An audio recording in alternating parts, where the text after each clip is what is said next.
Hey, folks. We're live. It's Lunch with Mel. The crowd goes wild. Yay! I always think of Kermit whenever I do something like that, right? Remember, like, the Kermit would do? Memories. Them good memories. So how's everybody doing today? It is a fabulous. I might have to move over. I got like comments that are now going to be like showing up on this the screen, which is kind of cool. You can see the first like little link from you there. So that's exciting, right? So I gotta scooch over a bit. I might need to move where my microphone mounts. One of the things I've been finding is I think I've been a little bit too far away from my microphone lately. And although I could just turn up the volume on the mic. There we go. Because I was listening to some stuff I recorded and my voice kept cutting out. I was like, dang, nabbit. That's no bueno. Hey, Victoria, how's it going? I wonder if I can make this thing bigger. Doesn't look like there's a lot of modification for it yet. It's like this brand new thing that they've added to StreamYard, which I think is pretty neat. I think they need to be bigger, though, for people to be able to actually be able to read that. I don't think it's super legible at a distance. But yeah, so it is the Thursday before Memorial Day weekend, which is just like hot diggity damn. That didn't take that long to show up. And for those of you who don't live in the United States, Memorial Day is the last Monday of May. In Canada, the May holiday was this past Monday, the 19th. It's Victoria Day in Canada. And in Canada and the United States, to my knowledge, neither of them have any holidays in June. The next round being in July, which is kind of a shame. I feel like June should have a holiday in it. In fact, I'm going to make my case right now that June should have a holiday in it, unless I'm wrong and there is a holiday. I feel like, I mean, Victoria Day is great. It's just it was cold. Victoria Day.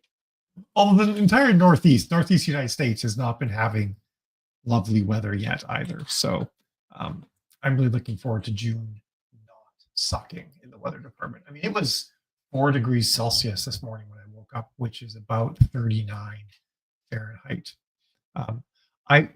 Flag Day. Is that like an actual holiday though? I am here, honey. It's me. I have to look up Flag Day. Is that a Canadian holiday or an American holiday? I know I've heard of that. 2025. I guess it's okay. Flag Day in Canada, it was February 15th. Flag Day in the States is the week of June 14th. Interesting. Although New Brunswick has a holiday. I need to look this up. New Brunswick Day. Oh, that's August. Never mind. Maybe there is nothing in June. There's no good holidays in June. How dare? Oh, that's cool, Monique. Hey, Jen, aka Miranda Hardy. Long time no see. How are you doing? I forgot Memorial Day was Monday too until I was on a call with someone. And they're like, hey, Memorial Day is a Monday. I'm like, isn't Memorial Day the last Monday of May? And they're like, yes, Mallory, it is the last Monday of May. And that's next Monday. And I thought, oh my God. So that's actually something from an ads perspective to remember, that this is a long weekend we're coming up in the United States. And if the weather is nice, then reads will be low. So don't freak out if your revenue and reads are a bit low on Monday, Tuesday, because people be out celebrating and getting some sunshine. And that's a good thing. So feel good about that. Feel good about making less money because it means people are out drinking and barbecue. Thanks, Jen. Yeah, we're pretty happy to be here. So June 14th for Flag Day. But like, it's not an actual holiday. Like, people don't have Flag Day off from work. Not that I've ever heard, right? So anyway, so do keep that in mind. If the weather's meh, then you won't see as big of an impact. And I think the weather is going to be meh in like New England and whatnot. New England matters a fair bit because like everyone lives there. Well, I mean, if you count, New York isn't technically part of New England. If you count New York, then it's pretty much everyone. All right, what's the weather going to be like this weekend is Northeast. I'm going to use good old InAccuWeather, as I like to call it. The slowest website in the universe. I should have used my phone. Their phone app is fast, and their website runs like butt. Not to put too fine a point on it. Oh, it's going to be 62, 65, 68, mostly sunny on partly sunny, I should say, on Monday. Saturday will be 57, so kind of meh this weekend. Exactly, they're touching grass, right, Amy? And we should let people feel good about people being out there touching grass. I think that's an important thing for all of us. One thing that's great about this chat thing being, if I click that, that's not what I wanted to click. This chat thing being on here is that you guys can see comments on different platforms, which is super handy. I just wish I could make it bigger. Can I do that? Can I? No, it's not. It's not embiggerable yet. Bad Panda. It is a beta feature. Anyway, yeah, so weekend coming up. And of course, we're moving squarely into all of the college kids getting out of school and all that sort of jazz too. So, do keep that in mind. Don't freak out if you see some sort of impact your revenue. It's just a fact of life. It's just a thing that we have to deal with this time of year. And it would be nice if everything was just steady and stable all the time, wouldn't it?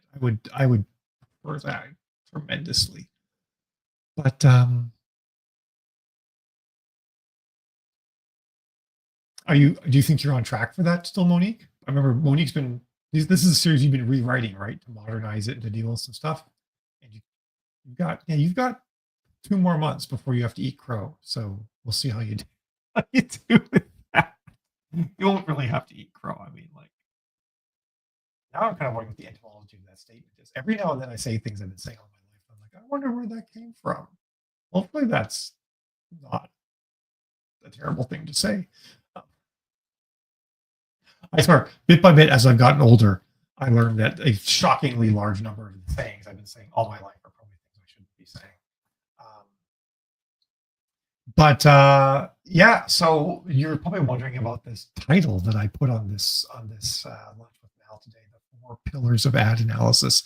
And now that we've gotten through sort of like the random bullshitting part of the podcast, this is officially a podcast. I've decided this is a podcast. That's just all there is to it. Now that we've gotten through that, hey Vicky, I'm waiting for someone to tell me what eating crow comes from, so we know if it's like if I need to go back and like delete it from the replay or not. I'll own my using statements. I don't actually using idioms. I don't know the origin of. But you probably are like, what is this 4 pillars of ad analysis? Now that you're all here, and it came out of the advanced Facebook ads class that we're teaching right now over on Storyteller Lab, and sort of like looking at some of the questions I've been getting. And this is not in any way, shape, or form meant to reflect on the people asking the questions. It's actually meant to reflect on me teaching and how well I am or am not teaching people things. Because just because someone didn't learn something from me doesn't mean it's on you. It doesn't mean that you missed something or didn't pay attention. It's just as likely that I didn't teach it properly. And I want to own that. And so when I was looking at the questions I was getting, I realized that the way that I teach the process of analyzing ads is sort of this linear. The way that it's based around the way that I will analyze an ad when I'm looking at it, where I start, the things I look at, and what they mean. But they're kind of all interwoven like this, So I start with this thing right here, and then I go to this thing, and then this thing, and this thing, and this thing. Like that's. But that my linear process of the order I go through all of the metrics doesn't align with how they present. And if you were to say like, well, what things would I look at to determine X, Y, and Z? Like, oh, well, it's this one and these two, and you're like, what, why? So that was confusing, and it's meant to be because it's confusing. So I actually came up with this idea based on the questions people were asking. People were like, well, how do I know this thing? How do I learn this thing? And I came up with this idea that there are 4 pillars to ad analysis. And some of you who've been in the class have already heard me say this, but I'm super excited. I want to share this with more people because I want to get people in on this. I want to get people coming to the webinar we're doing on this because I think it's going to be for some people it's gonna be like, oh yeah, I knew all that, and some people it's gonna be like, oh my god, this was the little tiny tweak I needed to this information to understand it. Because I know a lot of people will come to me and they'll be like, I've taken all the classes, Mal, and the way that you taught it finally clicked. You said this one thing that made everything finally click. And I'm pretty sure that there's people who have the opposite experience. They go to all my classes and then they take someone else's class and they're like, oh, they said this one thing and now it all finally makes sense. Mal never said the thing that would have made it all make sense to me. So I feel like taking this different way of approaching ad analysis with this 4 pillars idea is going to hopefully be that thing for people. So I'm super excited about that. And so the whole idea is that there's 4 pillars to a healthy ad. There's your CPC, your cost. There's whether or not the ad's converting, measure whether or not it's converting. There's your reach, which is going to get into like, is the ad reaching enough people? Is it able to reach new people? And then there's the scalability of the ad. Can it scale or is it sort of stuck where it is? Oh, thank you, Dennis. It mostly matches my lips too. You know, my lipstick's starting to come off. And so those 4 things are going to, and I'm going to talk about the metrics, the specific metrics that you look at to say, like, is it converting? What is my CPC? And there's actually more than one metric you can look at to see if your CPC is any good. Your cost of the ad is good. There's scaling and there's reach. And then what metrics you look at for each one. And some of them will be, you look at the same metrics for both. There's a little bit of overlap. But then you can kind of like almost silo your analysis of these 4 things. And then at the end, be like, okay, all 4 of these things are healthy. The ad is good. Or the reach has become unhealthy. The ad is still converting okay, but it's not reaching a lot of people, which tells me the ad might eventually die. So that's going to be kind of how I'm going to structure it all. All right, I'm going to just pop back. Victoria answered the question. Popular story suggests the phrase "eating crow" emerged from a War of 1812 incident where British officer forced American soldier to eat crow he had shot in British territory. This event used to illustrate the concept of being forced to eat something unpleasant to represent having to admit that you made a mistake. Okay, and Monique Scott, eating crows from a family of idioms having to do with eating and being proven incorrect. Eat dirt, eat one's hat or shoe, put one's foot in their mouth, eat one's word. Okay, all right, good. I'm glad, because like I've accidentally said things before and then found out that like they were bigoted and or racist and or bigoted and racist, you know, whatnot. I'm like, or just wildly inappropriate. Like when I was singing a silly song as a young teenager, and the word fornication just happened to rhyme super well with the silly song that I was singing.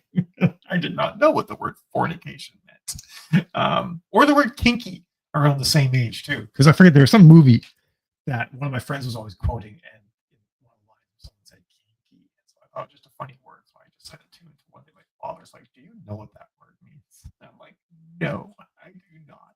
I'm sure we all have memories like that, though, right? Of like the time when you learned that you shouldn't say words that you don't know what they mean. and it's usually awkward and awful, right? Anywho, so yeah, so we're going to be doing a webinar on that in a couple of weeks. Tomorrow, Jill and I are going to put a stake in the ground as to when it's going to be. And so for those of you who are already in school, you're going to get to come to the webinar. If you're not in school, which is our platform where we run Storyteller Lab, it's SKOOL, but you can go to storytellerlab.net to get right to our school area. It's kind of like Teachable or all sorts of other sites. It's just where we're running our classes. You can sign up. It's only $37 a month, and you get access to everything that we teach. All of our past courses, all of our upcoming courses, webinars, everything. It's only $37 a month. And we do Q&As multiple times a month that you can come and ask questions. It's fantabulous. I think it's the best thing we've done because it allows us to sort of offer everything that we possibly can for a ridiculously low price. And we sort of make it up in volume, rather than having to do more expensive one-on-one stuff that doesn't scale and so on and so forth. That's why we can make it available to everybody, low price, and just be able to make a living off of it by doing it in volume. Yeah, Jill's got there, storytellerlab.net.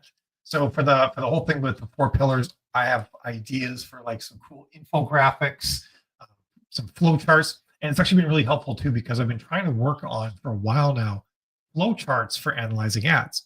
So like you have step 1, and you look at this particular number, and is it good? If yes, then go here, and if no, go here and assess this thing. And it gets stupid complicated. But by breaking this into 4 different pillars, I think I can make a flow chart for each one, and then and then have like almost like a rubric for like, if these things are good but this thing is bad, do this, and if these things are good but this thing is bad, do that. So I think it's going to be, transformative. I've always wanted to have a thing that this is sort of like from a marketing business angle. Um, doesn't apply to writing too much, but like whenever people do really really well with like teaching something, they come up with this sort of this linchpin idea that is easy to remember, is simple, and very accurately can reflect reality, and then predict outcomes. Like Monica and Russell did their author ecosystem thing, where they can say like, if you fall into this part of the author ecosystem, if you're a desert, if you're tundra, if you're forest, whatever it might be, then these things are more likely to appeal to you, and these are areas where you might be better off focusing. Like it's actual something that actually lets you analyze where you are and then make plans for the future based off of it. I never had anything. I've always been a little bit jealous because the thing that I do, ads, is like not stable enough, quite honestly, to sort of have like this ongoing like measurement system that can be wildly applicable. So I'm pretty excited to finally have something like that. Or like Becca Syme, right? She uses the Clifton strengths, and she can build things around that. And because the nature of human personalities is unlikely to rapidly shift, you can actually build a lot of structure around that, and make a lot of tools to help people. So I'm pretty stoked that I think after years of wishing that I could have something like that and not have to basically say it's complicated, come watch 9 hours of videos. It's a little bit simpler, and can like actually have visuals attached to it and whatnot. So, and that was all thanks to you guys. People asking honest questions, and not being afraid to say like, I don't understand this thing that you taught, and I have more questions about it. So sometimes that can feel intimidating to be like, because you feel dumb, but it's very likely it's just as likely to be the teacher. Well, maybe not just as likely to be the teacher, but it's definitely possible that it's the teacher that needs to be teaching things differently. So it's pretty exciting, and like sort of a sneak peek too, like just to kind of think about, you're thinking like, well, Mallory, like cost, like I look at the CPC and that's all there is, right? Well, no, because there might be things like your cost per unique outbound click, your CPM, which is your cost to reach 1,000 people, can really affect how what your long-term scalability for your ad looks like. There's a lot of actual factors in there that we could look at, and I might even talk about like how you could actually set up different views and reports inside the Facebook Ad Manager to say like, okay, give me the numbers that will help me decide which of my ads are most scalable, for example, and stuff like that. So some pretty exciting stuff, I think, coming down the pike. I don't want to give too much away about it, so I don't know if I'm going to talk too much more about it. Unless somebody has any specific questions about things that they struggle with analyzing ads, things that don't make sense, or just like do the numbers. Is it just like a sea of numbers that are too hard to process? Because who knows, if this thing works really well and people really click with it, it might be something that one can write software around. Just be like, plug the numbers in, and it will give you like a score for each of the 4 pillars, and that can help you determine if your ad's gonna scale well, have legs, peter out soon, make you a good ROI, all that sort of thing. But yeah, it's cool stuff. And then also for those of you who aren't in school and might be interested in joining to see what we have, one of the other webinars we're going to be doing in June is going to be a webinar where I show all the ads, like the entire process I'll go through making ads for a new client. So if someone came on, they want us to run their ads. That's something we do. We have about we have a cap on it of, it depends a bit on the clients, but it's around 12 to 15 clients that we'll run ads for. Beyond that, I won't do it because it just consumes all of my time. and we'll run ads for those clients. We'll manage all their ads and everything like that. And there's actually a process I go through when I make all the ads for a new client, how I analyze their series, how I decide what I'm going to make, how I do my first round of testing, second round of testing, and all that. And we'll be doing a webinar where I actually walk through all of that with a new client. And it might be a client we have now, it might be someone I pick. I haven't exactly decided how I'm going to select the client that we do that for. But I think it'll be really good to sort of see like how I go from knowing nothing about a given book and series all the way through to having made a set of ads for it. This part won't be about finding your target audience, Victoria. This is going to be all analysis. Finding target audience in many regards is just trial and error. You start with what you think works and you run tests and you see if you get good results. And if not, then you try another different audience and different tests. And then you try to vary your creative and be like, okay, I got sort of good results with this audience. What if I threw different types of creative at them? Sometimes you knock it out of the park right away, and sometimes you have to go through a bunch of trial and error to find that audience. Like Stan, who's been in a bunch of our classes. I just had a call with him right before this, and he's actually really started to nail it. But he went through a lot of trial and error.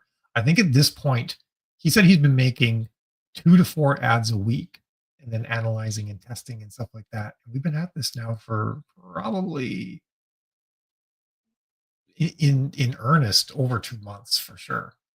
So I would say average 3 ads a week, times 4 is 12 is 24. So it's been 2.5 months. It's probably around 30 ads that he's made, possibly more.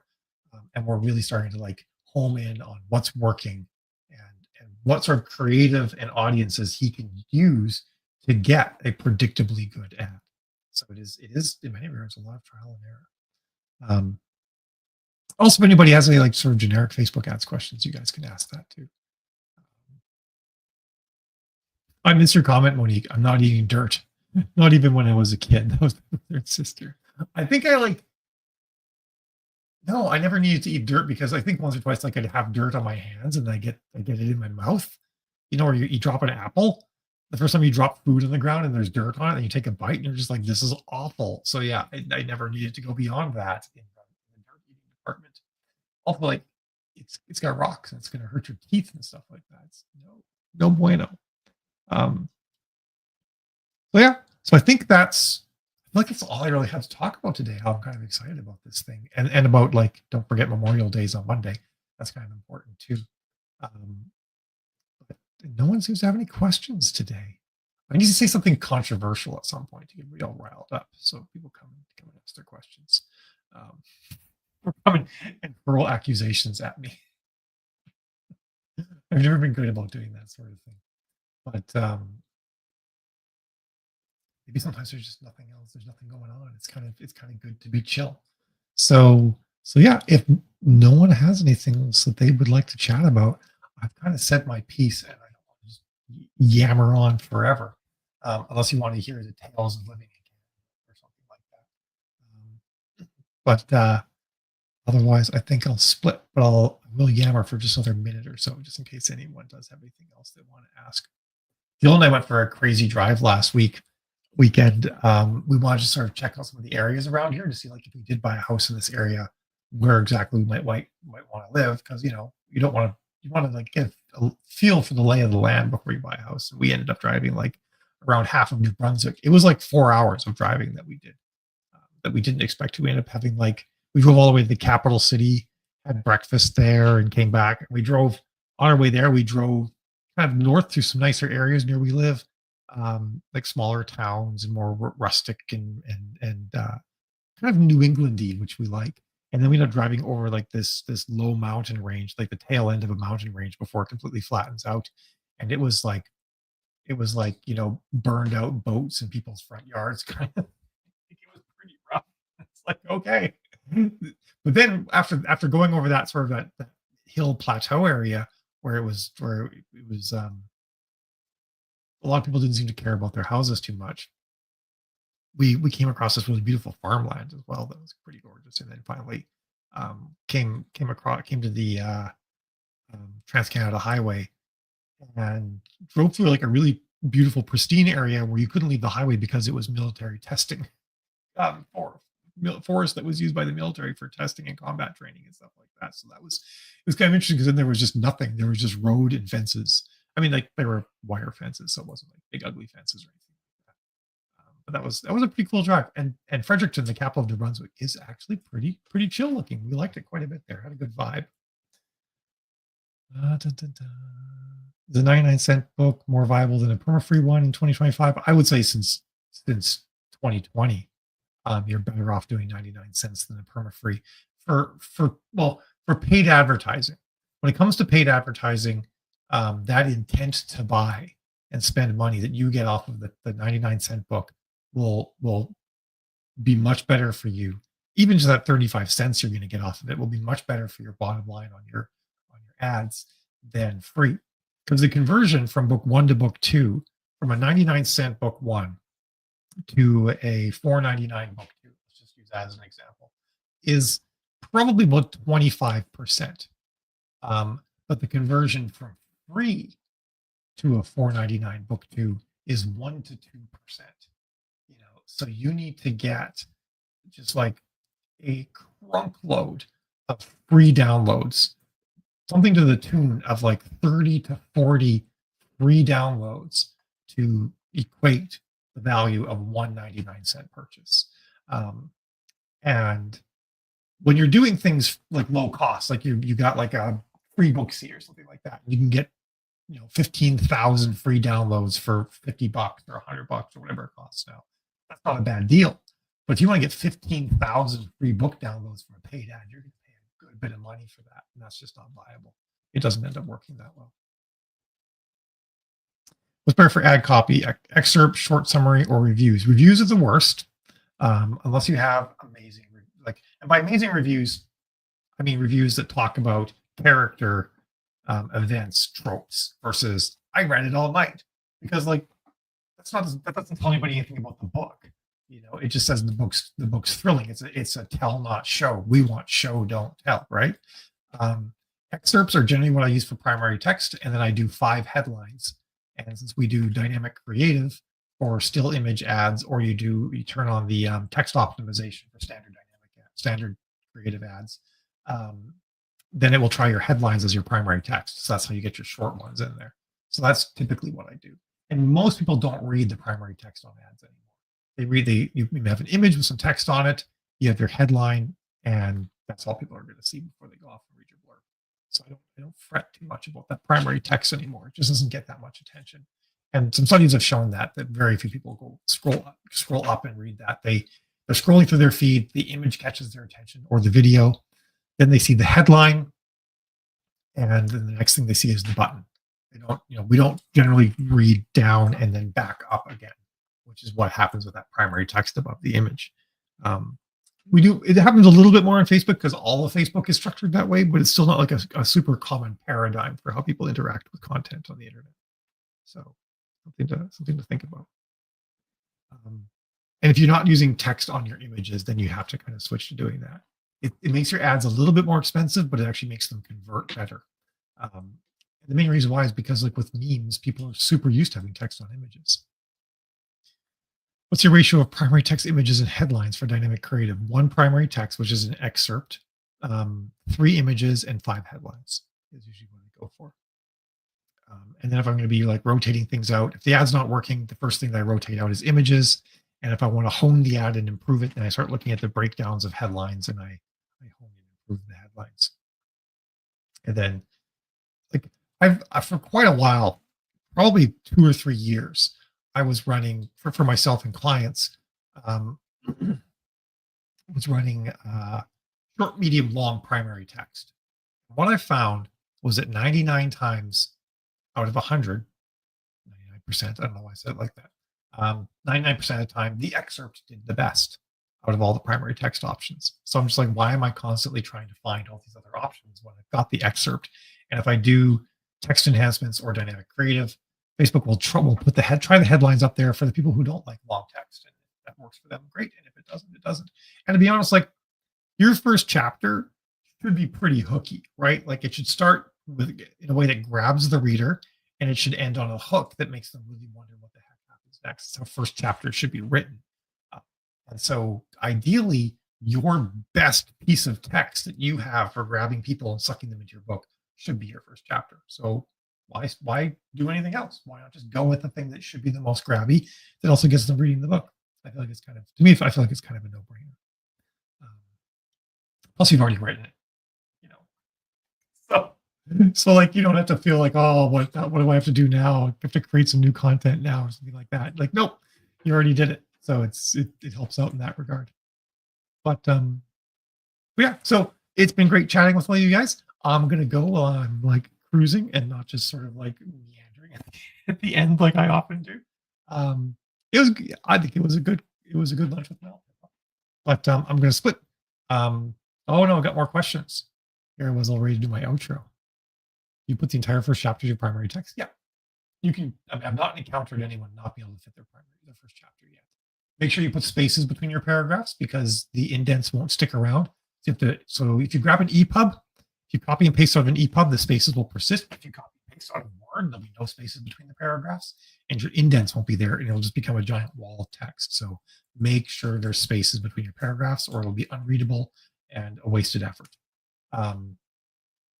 And if you do have anything that you think might be, like, say for example, you're kind of spicy, and you're doing you're targeting contemporary romance, and you have an open door sex scene or something like that. I would probably, for the purposes of my ad targeted contemporary romance, I would change that to a closed door sex scene. If you're worried about unpleasant comments and stuff like that. But if you're targeting spicy authors for your audience, then you can leave the open door sex scene in there. So you can sometimes might prune the chapter a bit based on the audience that you've picked. Okay, well, I'm going to jet now. More questions coming in. I'm like awkwardly trying to like segue out, and then I answer them because I'm bad at that. But it's been great chatting with you guys. I'm really looking forward to teaching this 4 pillars of Facebook's ad analysis webinar, and we're gonna have like handouts and cool stuff that goes along with that. So we'll be, of course, talking more about it as it comes up. It will be in June at some point. So I look forward to seeing folks there, and I will see you all next week for lunch with Mal again. An awesome weekend. Enjoy your Memorial Day if you're in the United States, and enjoy a regular weekend for, I think, most everybody else. All right. Ciao, everybody.